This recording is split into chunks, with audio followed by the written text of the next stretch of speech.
Frank Miller, I still don't like you very much. But Eva Green was hot.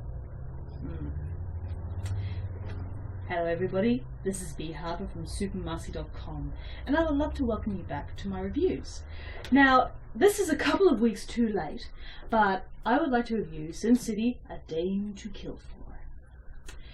Now, those among you who flocked in the droves to see the first Sin City film, and you know what? I do not condemn you for that because I was one of you. Back in 2005, Sin City was a revelation. It looked amazing, had a fantastic cast, and it had a very unique look to it. It was literally a moving comic book on the big screen.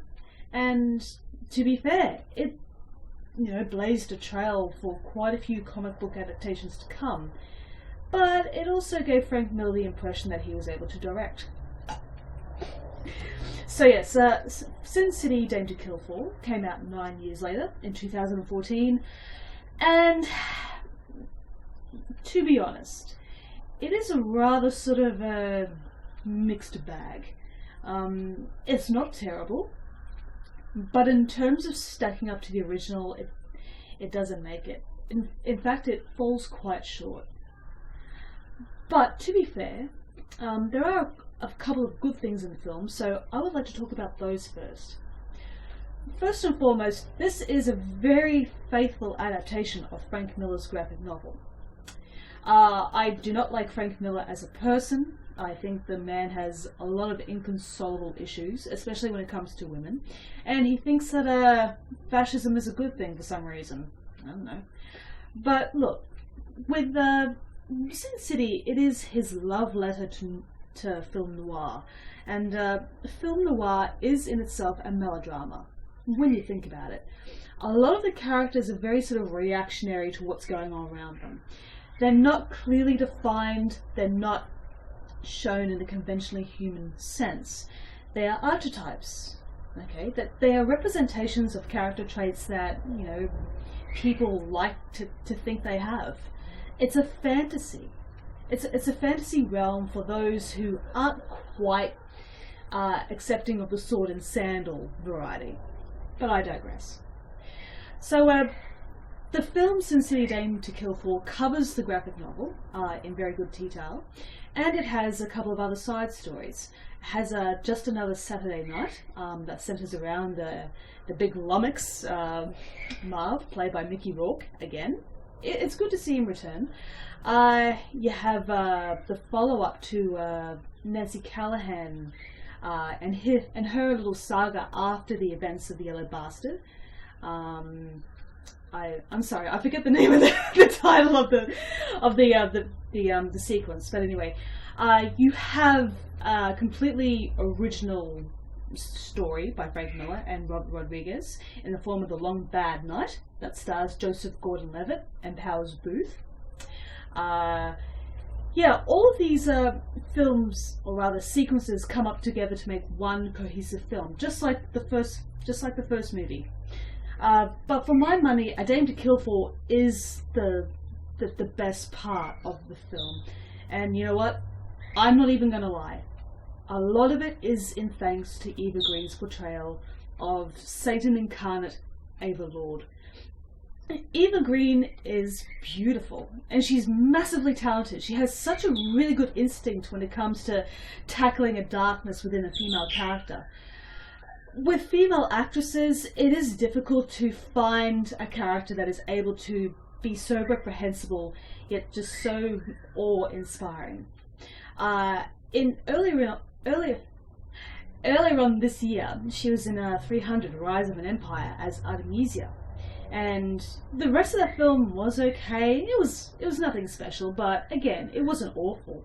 But she was a standout, and for good reason. She nails the character of Artemisia. She is able to rip right into her and have so much fun with this character. And in a sense, I could sympathize with Artemisia. I mean, she was a dangerous, savage, psychotic beast, but at least you are given the ability to see what she has been through prior to the events in the film. And yeah, again, Eva Green is amazing. And that's no different to the way she was in A Dame to Kill For as Ava. As Ava Lord, she is an embodiment of evil. She's gorgeous, and she's able to like assume whatever form that she wants in order to get what she wants. She knows how to manipulate men, and she knows how to bring them to her feet. She is strong and capable enough to make a man psychotic just to do anything for her. They will die for her if that's what it takes. And Eva Green positively just revels in the role. She looks great. I've noticed in that part of the film that her eyes get greener the more her power amplifies. The more power she's able to exude and control and just like infect everybody who comes her way. The stronger she gets, the greener her eyes become. So yeah, Eva Green, you were amazing. If I could say one major positive thing about this movie, it is her. She is a Dame to Kill For. She may not be up there with Barbara Stanwyck from Double Indemnity, but she's coming close, so respect. The rest of the cast in this movie do fine. Josh Brolin, his Dwight is no match for Ava, but he gives it a try. And to give him credit, he's good. Joseph Gordon-Levitt has a very likeable, charming presence as Johnny. And, I also forgot to mention, Powers Booth is another really great addition to this film. He only featured in the first movie for like 5 minutes at the beginning of John Hardigan's story to taunt Bruce Willis in a hospital bed. But in the Long Bad Night, alongside Joseph Gordon-Levitt, he is the devil. Again, this character is hugely exaggerated for the benefit of the story. There's no sort of shades of grey given to him. He's just flat out evil, just like Ava. And I'm surprised that he and Green's character did not interact. It's a bit of a shame, but you know, what can you do? So yeah, Powers Booth is great. It was fantastic to see him just like branch his tentacles out and just become massively evil and just like be a joy in the role as Senator Rourke. As I said, the rest of the cast are fine. Rosario Dawson returns as Gale, and she's just as Amazonianly beautiful as ever. She's one of my favourite women because she's just so tough, but at the same time she has an accessibility about her, and she has fun with lots of the projects she does. But in terms of the weak parts of this film, a lot of it does come from the fact that, other than the original stories featuring Nancy Callahan and the Long Bad Night, it doesn't offer anything particularly original.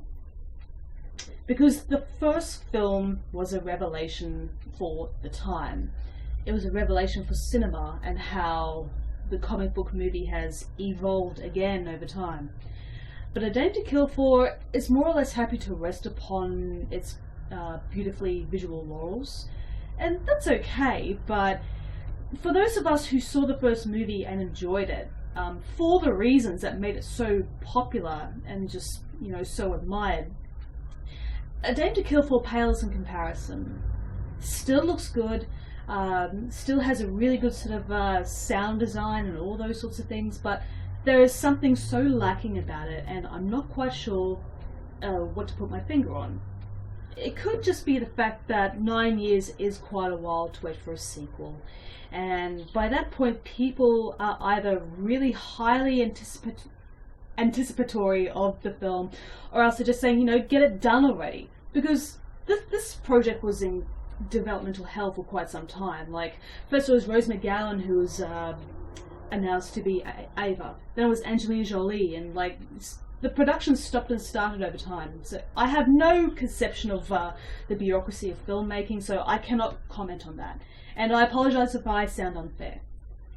But 9 years is quite some time to wait for a much anticipated follow-up. It is a sequel that people wanted. it's very contrary to the whole sort of Basic Instinct 2 fiasco. I mean, who really wanted that movie? Nobody. But in terms of A Dame to Kill For, people wanted to see it. People were willing to, you know, do the hard yards and sit down to watch this movie because they figured it would be better, if not equal, on the grounds of the first film. So, A Dame to Kill For is a decent time at the movies, so long as you don't amp up your expectations any higher than what you did for the first film. If this is your first time watching a Sin City movie, it's a decent introduction. It's not meant to be taken seriously whatsoever with any of the characters or any of the situations they find themselves in. But it's lackluster, for less of a better term. It's not eye-gougingly awful, but it's not the technical media artwork that the first film was. Oh, also, I've got to give special mention to Jessica Alba. Jessica Alba is not Meryl Streep. She never has been. But I felt with her continued evolution of her character of Nancy, it was decently done. But the thing is with Alba's performance is that her character is getting so deep into darkness. She's burrowing deeper and deeper into her soul. She's finding that malevolent darkness within her to, you know, exact revenge on Senator Rourke. But whenever Alba tries to look menacing and damaged and cruel, I just felt like hugging her and telling her I will help her, rather than like, you know, stay away or just be shocked by this nemesis that has come out of Aphrodite, so to speak. But you know what? I don't think she's a bad actress these days. She's not going to win any awards in the meantime, but she has evolved as an actress, and I'm proud of that. The fact that she was able to rise above just another pretty face and try at least to, you know, expand her horizons as an actress, I respect that. So Jessica Alba, good work. I mean, I did not feel particularly intimidated by you, but I still liked you. So that's that.